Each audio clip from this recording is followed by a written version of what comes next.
പത്മശ്രീ നേട്ടത്തോടെ കാസർഗോഡിന് മാത്രമല്ല ഓരോ കർഷകനും അഭിമാനമായി മാറിയിരിക്കുകയാണ് സത്യനാരായണ ബലേരി.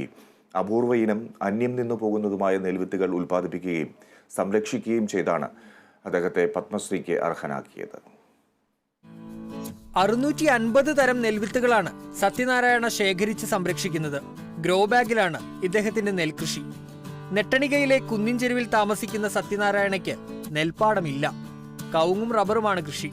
പക്ഷേ അപൂർവ ഇനം നെൽവിത്തുകളുടെ ഉൽപാദനവും സംരക്ഷണവുമാണ് ബലേരിയെ പത്മശ്രീക്ക് അർഹനാക്കിയത്. ഒരു നെൽവിത്ത് ബാങ്കാണ് സത്യനാരായണ. ഓരോ ഇനവും ഓരോ ഗ്രോ ബാഗിലാണ് കൃഷി. ഉപ്പുവെള്ളത്തിൽ വളരാൻ കഴിയുന്ന കക, ഒരു നെല്ലിൽ തന്നെ 2 അരിമണികൾ ഉണ്ടാകുന്ന ജുഗൽ, വരണ്ട മണ്ണിൽ വളരാൻ കഴിയുന്ന വെള്ളത്തൂവൽ, കറുത്ത നിറത്തിലുള്ള കലാം അലി ഫൂൽ, ഫിലിപ്പീൻസിൽ നിന്നുള്ള മനില, അസമിൽ നിന്നുള്ള കരിമ്പൻ. വിത്തുകളുടെ വൈവിധ്യം ഇങ്ങനെ നീളുന്നു. 12 വർഷം മുമ്പ് 2 ഇനം നെൽവിത്തുകളുമായി തുടങ്ങിയ ശേഖരണമാണ് ഇപ്പോൾ 650-ൽ എത്തി നിൽക്കുന്നത്.